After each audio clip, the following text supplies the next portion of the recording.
Hello friends, welcome to learn economics and law. मेरा नाम प्रियंका वशिष्ठ है और हम अभी 5th चैप्टर पे ही थे। ठीक है, हम शुरू करते हैं 5th चैप्टर का आगे का। और ये थोड़ा सा लंबा है चैप्टर। देखो क्या होता है ना, यदि आप चैप्टर को पूरा समझ लोगे, क्योंकि देखो केस स्टडीज आती हैं आपके पेपर में, काफ़ी हद तक आती हैं और आपसे सही और गलत पूछते हैं। कई बार क्वेश्चन ऐसा फंसता है कि आपको सही या गलत नहीं पता होता, तो आपको डिप्लोमेटिक आंसर देना पड़ता है। पर वो उस टॉपिक के बारे में, देखो मॉड्यूल के टॉपिक के बाहर पेपर में कुछ नहीं आता। कोई केस स्टडीज, कोई क्वेश्चन इसके बाहर नहीं आएगा। यदि आपने मॉड्यूल पूरा समझ के कर लिया है तो आपको क्वेश्चन आंसर लास्ट मोमेंट पे आप स्कैनर देख लो, वो ठीक है। मैं करवाऊंगी अपनी वीडियो में भी क्वेश्चन आंसर, साथ साथ में बीच बीच में आती रहती है मेरी क्वेश्चन आंसर की वीडियो भी। पर यदि आपने मॉड्यूल को समझ के कर लिया है, क्या एक्ट क्या कह रहा है ये आपको पता है, तो आपको दिक्कत नहीं होगी और आपका पेपर क्लियर हो जाएगा।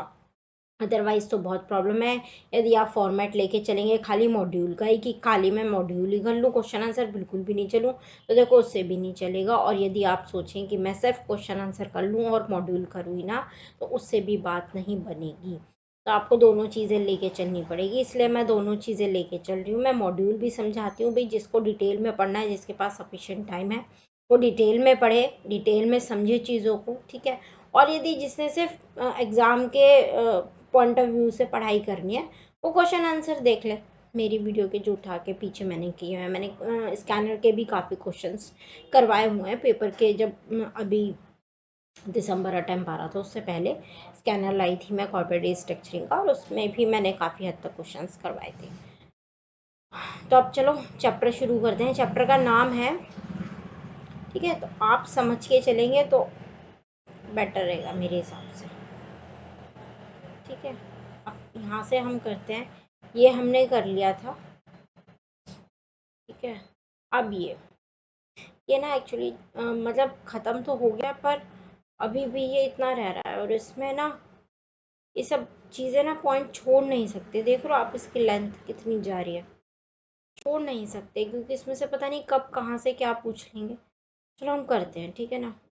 चलो कैरी फॉरवर्ड, एक सेकेंड, देखो carry forward and set off accumulated losses and unabsorbed depreciation allowance। यानी कि आपने जो कंपनी ने, मान लो किसी कंपनी ने लॉस को इकट्ठा किया हुआ है, लॉस को गेन किया है, प्रॉफिट नहीं कमाया, तो आप उसको तभी की तभी आगे के टाइम, आगे के प्रॉफिट से सेट ऑफ कर दें, या फिर उसको कैरी फॉरवर्ड करें, उसे आगे लेके जाएं और आगे के प्रॉफिट से उसको सेट ऑफ करें। ये जो मतलब आपको कंपनी और लॉ प्रोवाइड करता है ये कंडीशन, आप इसको ऐसे ही लॉस को आगे कैरी फॉरवर्ड नहीं कर सकते। तो इसमें क्या लिखा हुआ है, अंडर सेक्शन 72, इसके बारे में कौन सा सेक्शन कहता है, section 72A, A special provision is made which relax the provision relating to carry forward and set off the accumulated business losses and unabsorbed depreciation allowance in certain cases of the amalgamation। बात हम अमलगामेशन की ही कर रहे हैं, वो अमलगामेशन ही रहा है दो कंपनियों के बीच में। पर टर्म एंड कंडीशन क्या है, थोड़ी सी अलग है। कंपनियों के बिजनेस अलग है, कंपनियों के नाम अलग हैं और कंडीशंस अलग हैं कंपनियों की। ये क्या कह रहा है, हमने कुछ स्पेशल प्रोविज़न बनाया हुआ है। सेक्शन 72A क्या कहता है, हमने कुछ स्पेशल प्रोविज़न बनाए हुए हैं जो रिलैक्सेशन देते हैं यदि आज दो कंपनी आपस में अमलगामेशन कर रही हैं, और किसी एक कंपनी को अमलगामेशन के टाइम पे या अमलगामेशन के टाइम से पहले यदि किसी कंपनी को लॉस होता है, तो जो दूसरी कंपनी जिसमें वो अमलगामेट हो रही है, तो वो कैसे उस कंपनी के लॉसेस को बियर करेगी, उसको सेट ऑफ करेगी, या अभी तुरंत की तुरंत अमलगामेशन के टाइम पे उसको अपने प्रॉफिट से ख़त्म करेगी, या फिर उसको आगे लेके जा सकती है, कैरी फॉरवर्ड कर सकती है और आगे आने वाले प्रॉफिट से उसको सेट ऑफ कर सकती है। तो इसके लिए सेक्शन 72A में स्पेशल प्रोविज़न बनाए हुए हैं। वो प्रोविज़न क्या कहते हैं वो हम पढ़ेंगे आज, ठीक है। मेन बेसिक ये है इसका पूरा सार, ठीक है। where there has been amalgamation of a company owning an industrial undertaking or a ship or hotel with another company, कि अमलगामेशन हो रहा है दो कंपनियों के बीच में, इंडस्ट्री के बीच में, होटल मैनेजमेंट शिप जो कुछ भी है, दो कंपनियों का अमलगामेशन हो रहा है, और an amalgamation of a banking company, banking company का अमलगामेशन हो रहा है, जहाँ जो कहाँ पर रेफर करती है क्लॉज सी ऑफ सेक्शन 5 के ऑफ बैंकिंग रेगुलेशन एक्ट 1949 के तहत जो 5C में कंपनीज आती हैं, बैंकिंग कंपनीज आती हैं, उन कंपनीज के बीच में यदि अमलगामेशन हो रहा है, और यानी कि जो हम अब नीचे टर्म एंड कंडीशन पढ़ेंगे वो इन इन कंपनीज पे अलाउ होंगी, ठीक है, इन कंपनीज पे मैंडेटरी होंगी, ठीक है। तो जो 5C की बैंकिंग रेगुलेशन 1949 5C के तहत आती है कंपनी, बैंकिंग कंपनी, उन कंपनियों के बीच में यदि अमलगामेशन हो रहा है विद ए स्पेसिफाइड बैंक, एक बैंक के साथ, यानी कि बैंकिंग कंपनी का अमलगामेशन हो रहा है किसी स्पेसिफाइड बैंक के साथ, और वो जो कंपनी, बैंकिंग कंपनी आप जिसे बोल रहे हो, वो banking regulation act 1949 sorry section 5 clause C के तहत आती है, आप उसको उसके तहत बैंकिंग कंपनी बोलोगे, और उसका अमलगामेशन हो रहा है किसी स्पेसिफाइड बैंक से अमलगामेशन हो रहा है, तब ये कंडीशन अप्लाई होगी, और वन और मोर पब्लिक सेक्टर कंपनी, और कोई पब्लिक सेक्टर कंपनी और companies engaged in the business of operation of aircraft, कोई कंपनी है जो पब्लिक सेक्टर कंपनी है जो एयरक्राफ्ट का बिजनेस करती है, कोई पब्लिक सेक्टर कंपनी जो एयरक्राफ्ट का बिजनेस करती है विद वन और मोर पब्लिक सेक्टर कंपनी, किसी दूसरी पब्लिक सेक्टर कंपनी और company engage in the similar business, और सिमिलर जो एयरक्राफ्ट की ही दूसरी कंपनीज है उनके साथ अमलगामेट होती है, उन पे ये कंडीशन अप्लाई होगी, ठीक है। पहली, ठीक है, ये इसमें पब्लिक सेक्टर कंपनी किसी एयरक्राफ्ट, जो एयरक्राफ्ट बिजनेस से रिलेटेड है वो कंपनी किसी दूसरी पब्लिक सेक्टर सॉरी किसी दूसरी पब्लिक सेक्टर कंपनी के साथ अमलगामेट होती है, या फिर किसी सिमिलर बिजनेस, यानी कि एयरक्राफ्ट बिजनेस की सेक्टर की ही कोई दूसरी पब्लिक सेक्टर कंपनी, यानी कि दो पब्लिक सेक्टर कंपनी जो सेम बिजनेस रखती हैं एयरक्राफ्ट का, वो आपस में अमलगामेट हो रही हैं, तो उन पे भी ये टर्म एंड कंडीशन अप्लाई होगी, then notwithstanding anything contain in any other provision of this act, इस एक्ट में इसके अलावा कुछ भी कहा हो, पर accumulated losses and unabsorbed depreciation of the amalgamating company, मैं हर वीडियो में बताती हूँ, दोबारा बताती हूँ, अमलगामेटिंग कंपनी वो कंपनीज होती हैं जो किसी दूसरी कंपनी में जाके मिल रही हैं, और अमलगामेटेड कंपनी वो होती हैं जिसमें जाके कोई दूसरी कंपनी मिली है, फॉर एग्जांपल ए और बी है, उन दोनों का अमलगामेशन हो रहा है, और ए बी या फिर ऐसे समझो कि कोई सी बन के आ रही है, रिजल्टिंग कंपनी ए बी को मिलके सी बनी है, ठीक है, ए बी का अमलगामेशन हो रहा है, एक नई कंपनी सी बनी है, तो जो सी है वो तो अमलगामेटेड कंपनी हो जाएगी, और ए और बी कौन सी होंगी, अमलगामेटिंग कंपनी, क्योंकि ए और बी जाके मिली है सी में, ठीक है।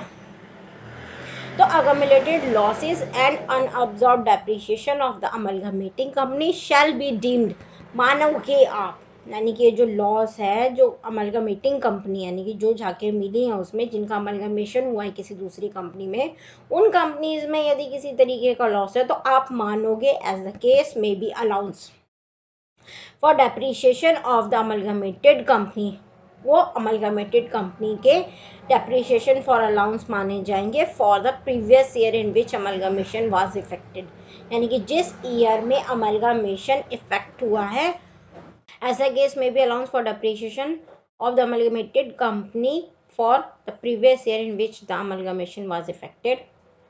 Other provision of this act relating to the set off and carry forward the losses allowance for depreciation shall be apply accordingly, यानी कि इन कंपनीज के बीच में यदि अमलगामेशन होता है और अमलगामेटिंग कंपनी कोई लॉस रखती है तो वो माने जाएंगे जब से जिस ईयर से अमलगामेशन इफेक्ट हुआ है, वो लॉसेज और वो अलाउंस फॉर डेप्रिसिएशन किसके माने जाएंगे, अमलगामेटेड कंपनी के माने जाएंगे, और जो लॉस है उसको आगे सेट ऑफ और कैरी फॉरवर्ड वो कर सकती है अमलगामेटेड कंपनी, उसकी कुछ टर्म एंड कंडीशन दी हुई है, वो हम आगे पढ़ते हैं। कैसे होगा ये सब? It is to be noted that as unabsorbed losses of the amalgamating company are deemed to be the losses for the previous year in which the amalgamation was affected. The amalgamated company will have the right to carry forward the losses for a year of 8 assessment year immediately succeeding the assessment year relevant to the previous year in which the amalgamation was affected. यानी कि जिस year से अमलगामेशन affected हुआ है उसके उस year से 8 साल तक आप उसको अमलगामेटेड कंपनी के लॉसेस वो माने जाएंगे और वो उसको 8 साल तक कैरी फॉरवर्ड और सेट ऑफ कर सकती है। इतना टाइम उसको दिया हुआ है अमलगामेटिंग कंपनी के लॉसेस को। और अमलगामेटिंग कंपनी के जिस ईयर में अमलगामेशन शुरू हुआ है, शुरुआत हुई है, जिस ईयर में अमलगामेशन की वह अफेक्ट हुआ है, शुरुआत इन द सेंस अफेक्ट हुआ है, यानी कि जब तक उसका प्रोसीडिंग शुरू हो गई है, अमलगामेशन वाज अफेक्टेड, जब तक उसका अमलगामेशन का इफेक्ट जिस ईयर से पड़ना शुरू हो गया है उस ईयर से अमलगामेटिंग कंपनी के जितने भी लॉसेज है वो माने जाएंगे अमलगामेटेड कंपनी के।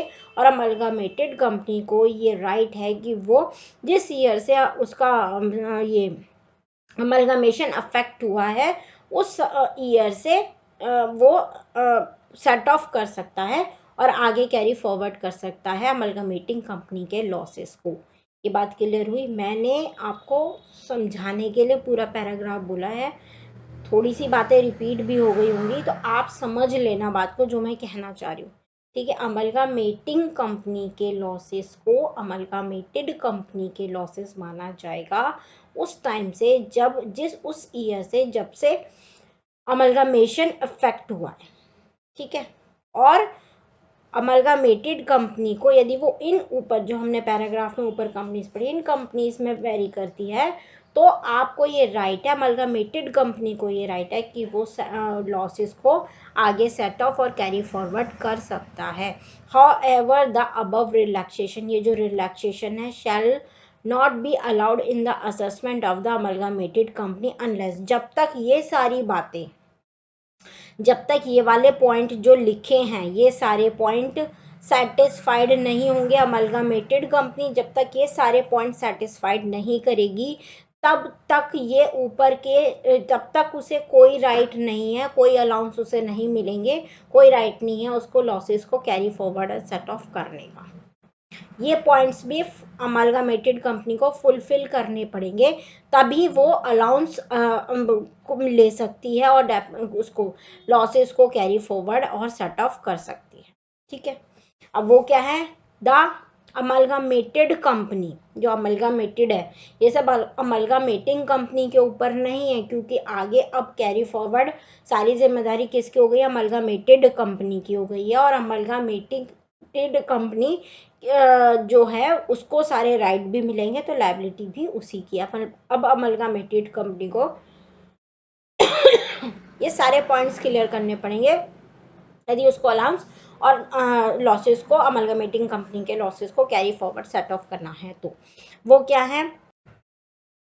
ठीक है, देखो अब ये कंडीशन फुलफिल होंगी तभी ये रिलैक्सेशन अमलगामेटेड कंपनी ले सकते हैं। वो कंडीशन क्या है? पहला पॉइंट है द अमलगामेटेड कंपनी, ठीक है, has been engaged in the business in which the cumulative losses occurred and the depreciation remain unabsorbed for 3 years or more। यानी कि जो अमलगामेटेड बिजनेस अपना बिजनेस दिखा रही है, अमलगामेटेड कंपनी जो अपना बिजनेस दिखा रही है वो 3 साल या उससे ज़्यादा उसमें एंगेज्ड हो। ऐसा नहीं है कि आपने ऐसे ही फर्जी डॉक्यूमेंट बनवाए और आपने अमलगामेशन ऐसी कागज़ों पे दिखाया और बेनिफिट लेके आगे चलते बने, ऐसा नहीं होगा। 3 साल या उससे ज़्यादा आप उस बिज़नेस में एंगेज्ड होने चाहिए। और क्या कह रहे हैं? Amalgamated company has held continuously as on the date of amalgamation, यानी कि जिस दिन से उसका अमलगामेशन हुआ है तब से 3/4 वैल्यू बुक वैल्यू का 3/4 ऑफ द फिक्स्ड असेट्स, ठीक है, held by it 2 years prior to the date of amalgamation. यानी कि जो अमलगामेटेड कंपनी है वो जिस ईयर से अमलगामेशन स्टार्ट हुआ है उस इफेक्ट में आया है उससे 2 साल पीछे तक 2 साल पीछे का रिकॉर्ड देखेंगे हम अमलगमेटेड कंपनी का, बुक जो उसकी फिक्स्ड एसेट्स हैं वो बुक वैल्यू का 3/4 उसके पास होनी चाहिए। मतलब कंटिन्यूसली उसके बुक्स ऑफ अकाउंट्स में वो चीज़ें fixed assets 3/4 value, at least 3/4 value की दिखनी चाहिए अमलगमेशन के टाइम की। ऐसा नहीं आपने एक दिन में आके आपने दिखाया कि हाँ मेरी फलाह बिजनेस है और मैं फलाह के साथ अमलगमेशन कर रहा हूँ और मुझे ये बेनिफिट दे दो, ऐसा नहीं होगा। आपके पास जिस दिन से अमलगमेशन हो उससे पीछे के 2 साल तक कंटिन्यूसली फिक्स्ड एसेट जो आप दिखा रहे हो अपने बिजनेस की, वो बुक वैल्यू में मिनिमम 3/4 वैल्यू की होनी चाहिए आपके पास, ठीक है। उसके बाद अमलगमेटेड कंपनी के लिए 3 पॉइंट्स और फुलफिल करने हैं। क्या है वो?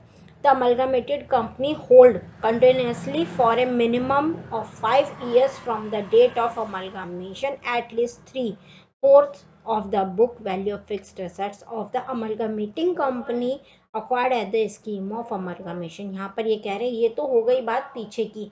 जो ए पॉइंट था, ये वाला जो ए पॉइंट था, इसमें तो आपको, ठीक है, ये वाला जो ए पॉइंट था इसमें तो आपको बताया है कि जो अमलगमेटेड कंपनी है वो at the time of amalgamation से पहले उसके पास क्या क्या होना चाहिए। 3 साल 2 साल से पहले वो उस बिजनेस में एंगेज्ड होनी चाहिए कंटिन्यूसली, और उसके पास फिक्स्ड एसेट्स का बुक वैल्यू का 3/4 वैल्यू उसके पास फिक्स्ड एसेट्स होनी चाहिए पीछे के, जिस दिन से अमलगमेशन हो उससे पीछे के 2 साल तक उसके बुक्स ऑफ अकाउंट्स में जो फिक्स्ड एसेट्स हैं वो 3/4 वैल्यू की दिखनी चाहिए। अब ये क्या कह रहे हैं, अब ये बात कर रहे हैं बी पॉइंट में, ये जो बी पॉइंट है इसमें ये बात कर रहे हैं आगे की कि अमलगमेशन हो गया उसके बाद ये अमलगमेटेड कंपनी कैसे बिहेव करेगी। तो उसके बाद ये कह रहे हैं कि hold continuously for a minimum period of 5 years, sorry, from the date of amalgamation, जिस दिन से डेट अमलगमेशन हुआ है, जिस ईयर से अमलगमेशन हुआ है उससे 5 साल आगे तक आपको अमलगमेटिंग जो अमलगमेट हुई आपके कंपनी में, अमलगमेटिंग कंपनी की जो बुक्स वैल्यू फिक्स्ड एसेट्स हैं वो 3/4 वैल्यू की, एटलीस्ट 3/4 वैल्यू की बुक्स ऑफ फिक्स्ड एसेट्स आपको रखनी पड़ेगी, कैरी फॉरवर्ड करना पड़ेगा। कितने साल तक? जिस साल में आपने स्कीम ऑफ अमलगमेशन के तहत अमलगमेशन करा उससे 5 साल आगे तक आपको अमलगमेटिंग कंपनी की असेट्स को, फिक्स्ड एसेट्स को मिनिमम 3/4 वैल्यू तक आपको अपने पास रखना पड़ेगा। उसके बाद क्या कह रहा है, अमलगमेटेड कंपनी को continues the business of the amalgamating company, यानी कि अमलगमेटिंग कंपनी का बिजनेस आपको कंटिन्यू करना पड़ेगा for the minimum period of 5 years from the date of amalgamation, यानी कि आपको अमलगमेटिंग कंपनी की फिक्स्ड एसेट्स 3/4 वैल्यू की बुक में रखनी पड़ेगी। कब तक? जिस ईयर में अमलगमेशन हुआ उसके 5 साल तक। और आपको अमलगमेट, दूसरे पॉइंट में क्या कह रहा है, और आपको अमलगमेटिंग कंपनी का बिजनेस भी कैरी फॉरवर्ड करना पड़ेगा। कितने साल तक? मिनिमम 5 साल तक, जब से डेट ऑफ अमलगमेशन हुआ उसके 5 साल तक आपको बिजनेस भी अमलगमेटिंग कंपनी का कैरी फॉरवर्ड करना पड़ेगा। ऐसा तो कागजों पे कुछ नहीं होने वाला है, ये आपको सब कई सालों तक ये सब चीज़ें प्रूफ देने पड़ेंगे, तब जाके आप ये रिलैक्सेशन ले सकते हो।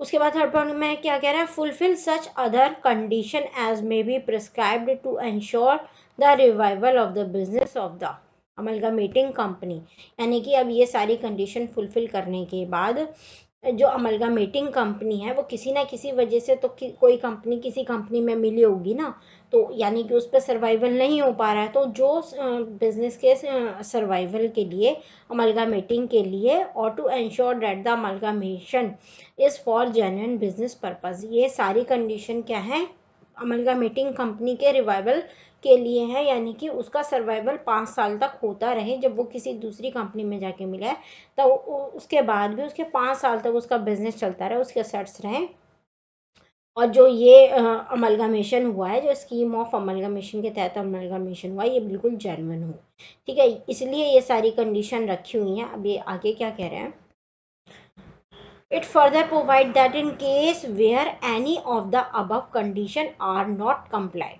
यानी कि ऊपर वाली किसी भी कंडीशन को यदि आप फुलफिल नहीं करते हो, the set of of losses or allowance of depreciation made in any previous year in the hand of amalgamated company shall be deemed to be the income of amalgamated company। आपका जो loss है, यानी कि आपने scheme of amalgamation करा, ऊपर की कोई भी कंडीशन यदि वो फुलफिल नहीं करती है तो उसके बाद प्रीवियस ईयर में जो प्रीवियस ईयर का जो लॉस है और जो अलाउंस ऑफ डेप्रिसिएशन है वो अमलगामेटेड कंपनी में माना जाएगा कि वो उसका प्रॉफिट है, उसकी इनकम है। To be the income of amalgamated company chargeable of to the tax for the year in which such condition are not complied। जिस भी ईयर में आप ये ऊपर वाली कंडीशन फुलफिल नहीं करोगे उसी ईयर में आपको ये जो लॉस है वो आपकी इनकम माना जाएगा और आपको उस पर इनकम टैक्स देना पड़ेगा for the purpose of the session. ठीक है, आई होप आपको समझ में आया होगा। यदि आपको उसके रिगार्डिंग कोई भी क्वेश्चन हो तो आप मेरे से कमेंट बॉक्स में क्वेश्चन लिख के पूछ सकते हैं, मैं उस पर एक वीडियो बना दूंगी। और आपको यदि आज की वीडियो समझ में आई हो लाइक करना, शेयर करना, सब्सक्राइब। ठीक है, बाय। अमलगम